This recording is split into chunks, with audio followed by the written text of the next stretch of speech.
now or never, my love won't wait. It's now or never, my love won't wait. And that was Elvis Presley going out there to the lovely Maria. I like that one, Maria. Next one. I've not done this before. I've never played it. Proper instrumental. Yeah, we haven't, have we? We've not, I don't think. No, I don't think we have. No, I don't well, in the 60s, especially the early 60s, instrumentals were all the rave in Britain. And no more so popularised by the next band, who were Cliff Richard's backing group.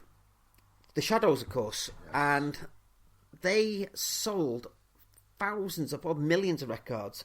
And up to the birth of the Beatles in 1963, I think they were the biggest band in Britain. Was it? Oh, I think they sold more than anybody. The Shadows comprised of, I think it was Bruce Welch, Hank Marvin, Tony Meehan, and I can't remember what the other guy's called. Oh, Jet Harris. Yes. But this song, it was I think a Belgian guy wrote this, but it became a hit in America as an instrumental. Well, the Shadows did their take on it, and it became the most famous version of all. The song's called Apache, or the tune's called Apache. And actually, Cliff Richard plays on this. I think he plays some slight bit of drumming in there. One of them Indian drums. Yeah, I think it is, yeah. Because obviously, it's Apaches from the southwest of the United States.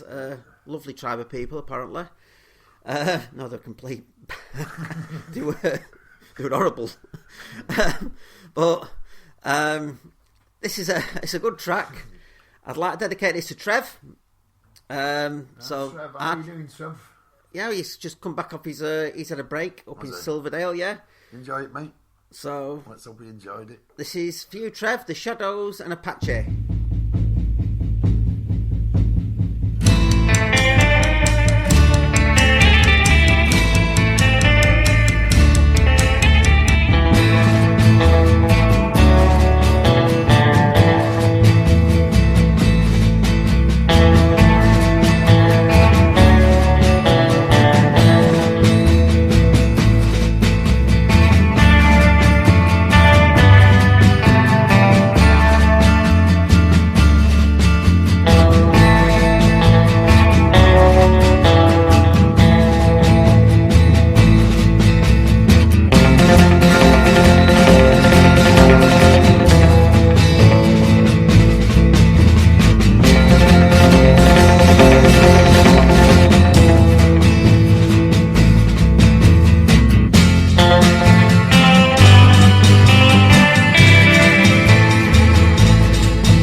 It was the Shadows and the Patcher going out to your mate and my mate and the station's mate trip. Yes. Well, we're going on to... I know you like this guy, Si. I do. I like the Big O. The Big O, yeah. I think everyone likes the Big O. Yeah, this was one of his first ever hits because this is the year he broke through. Yeah. And he went on until 1989. Sadly passed away then when he was part of a band called the Travelling Wilburys. Yeah. But this was his first number one in the UK. I think he had about 2 or 3 more. But beautiful voice. I think he was a Texan lad. But like I say, it's his voice and he sung about tragedy. Because Christ, he had a tragic life, mate. He really did. I mean, he lost his wife and kids in an accident. Yeah. You know, he just anything that could go wrong did do. But he just kept making great music. Great songwriter. Wrote all his own stuff. Great singer as well. Oh, beautiful voice. Yeah. Beautiful, soulful voice. So I'd like to dedicate this one to Alec, who's working with us in the lab. And Alec, thanks you, Simon, for mentioning last week the Thin Blue Line. Thin Blue Line, yes. We need to find out if he's got a Just Giving page or... So, Alec, if you do listen to that, mate, if you can, anything you can do to help, Simon will gladly help you out with that one, mate. You know that, mate. We'll help anyone out on this show, won't we, mate? So, Alec, this one is for you. It's Roy Orbison and Only the Lonely. Dum dum dum dum doo ooh yeah yeah yeah yeah.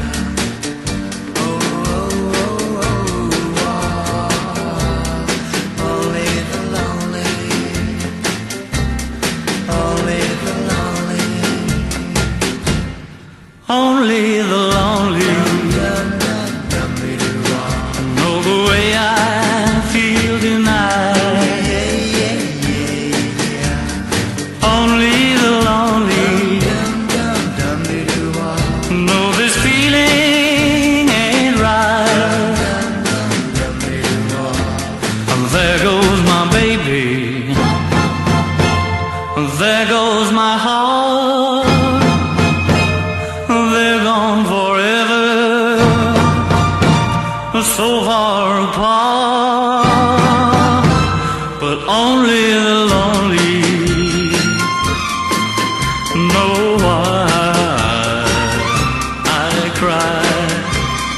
Only the lonely.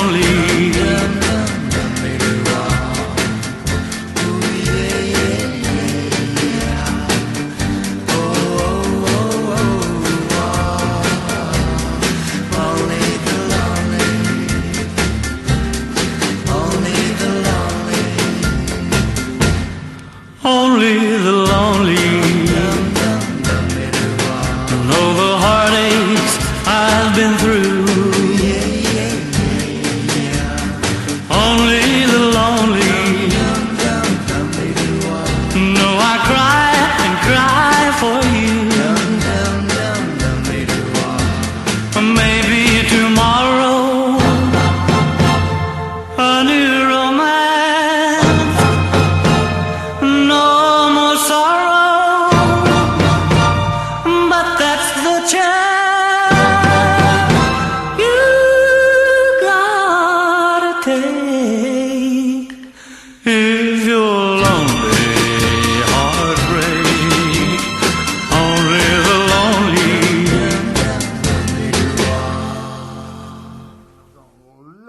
Only the lonely. And I got all tongue-tied then. Yeah, well, that's for you, Alec, mate. I like that one. Yes, and don't forget, send us an MP3 of the Thin Blue Line. I'll play it on the shows, mate, in the morning. There you go. You can't argue with that, Alec. Well, next chap we're going on to, Simon. Another big British star of the early 60s. Started off as a musician, then went into acting. Yes. And he ended as an actor. Probably he's more famous as an actor. Yeah, he probably was, actually. Because I'm talking about Adam Faith. Budgie, yes. Hey, Budgie. Now, a lot of young people remember that show. I do. And I think you'll really decide, because everybody wanted a budgie. Remember the budgie jackets? Yeah. Everybody wanted one of them. I've still got mine. You know? And are they back in fashion yet? Well, Budgie, if you don't remember it, he was like a white Cockney wide boy, wasn't he? And he worked for a gangster called Charles Endell, the Scottish gangster. And it was just like, it was like Minder, wasn't it? Yeah. It was the same thing. It was about 10 years before it. Yeah, and it was dead light-hearted, wasn't it? Yeah. And he was a lovable rogue. But he was in the film McVicker. Yeah. He played John McVicker's best friend in that. But like I said, when he was a singer, Adam Faith had 2 number ones. His first one in 1959 with "What Do You Want," and his second number one was this one. And if I'm not mistaken, this is the shortest ever number one. Yeah. I don't think this song lasts more than 2 minutes, Simon. Yeah, I'm 1 minute 43, I think it is. I think it's the shortest ever number one. The reason I know it's 1 minute 43 is because I've got it right in front of me. Right. Now, Adam Faith was actually born in Stoke-on-Trent, so there's only one person I know can have this dedication. That's my mate JT. Yes. And JT's off until Saturday, so I'm sure when he's in on Saturday he'll have this on when he's checking through all thousands of pads. Yeah. So for you, John, this is for you, mate. It's Adam Faith and Poor Me.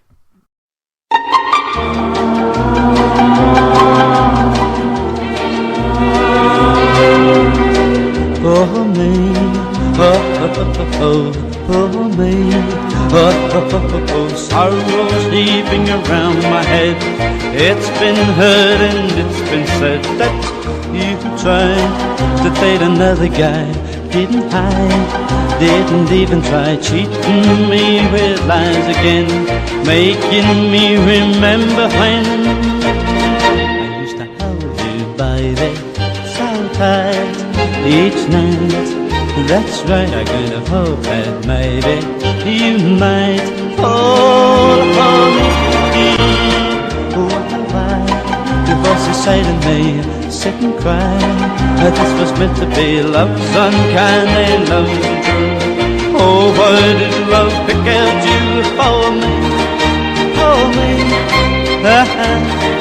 for me, for me. I used to hold you, baby, so tight each night. That's right, I kind of hope that maybe you might fall for me. Why do voices say to me, sit and cry, that this was meant to be, love's unkind and love's untrue. Oh, why did love pick out you for me, for me, for me. And that was Adam Faith with Poor Me, and he'll be hard, I'm not going nappy blind. You do. We do. At weekends, that you do. You just get a pile of nappies, right, and you just want to commit suicide at the end of it. And the poor so-and-so's got to do that twice on Saturday and Sunday. Could be full of baby poo, couldn't it, I suppose? Yeah, I suppose. That's a little comfort, though. When you're getting down to your last nappy, it's horrible. So, anyway, what's the next one, Simon? What are we going on to? We've got the Cardiff Bombshell Mix. Oh, right. Well, this lady from Tiger Bay. Tiger Bay. Now, when people talk about bombshells, I mean, she's up there. Diva. Yeah, she's a diva at the time. Yeah, she still is. And she's still going strong. You know what? She will never sing live unless it's an orchestra. Oh, yeah, surprised. You know that? Well, no, she did Glastonbury a few years ago, and she had sparkly wellies on. Yeah. She's just the queen of rock, isn't she? You know, when we say rock, she's more of a... Poppy rock. Yeah, you know, but it's like she's got one of the greatest voices. Oh, well, like I said, I mean, she nailed the best ever Bond song, Goldfinger. I mean, she absolutely nailed it. Well, this song was actually from a musical, Simon, that actually came out in 1960. The musical was called Oliver. And Oliver was written by a chap called Lionel Bart, who was actually born Lionel Begleiter. Now, obviously, a name like that, it came from a Jewish background. Yes. And Lionel wrote this, and it became an absolute phenomenon. He was making, apparently, £16 a minute. Yeah, off the proceeds of it. Off Oliver, right? Now, can you imagine? That was a lot of money then, Simon. You could probably live on that. That's a week's wage, and he was earning that every minute. But the thing was with Oliver, with him, it was the only great musical he wrote, because everything else he wrote wasn't as good as... I think that was something to do with the fact that he discovered drink and LSD. But he could also write songs. He wrote From Russia With Love, for example, another Bond song, which Matt Monroe's song. Yeah. So, anyway, Simon, there's only one person going to have this song, which is from Oliver, and it's actually sung by the character Nancy, who was played in the film by Shani Wallace in the film, and on stage for the first time, I think it was Georgia Brown who played her. Yeah. But there's only one lady can have this song, so Simon, would you do the honours? I will, actually. It's for the lovely Christine, the bombshell, the diva of the Nappy Factory. Yeah, I think she liked that, actually. Yeah, she is definitely. Yeah, she's a diva, yeah. Yeah, it's a good-looking girl, isn't she? Well, yes. I've been stalking her. Have you?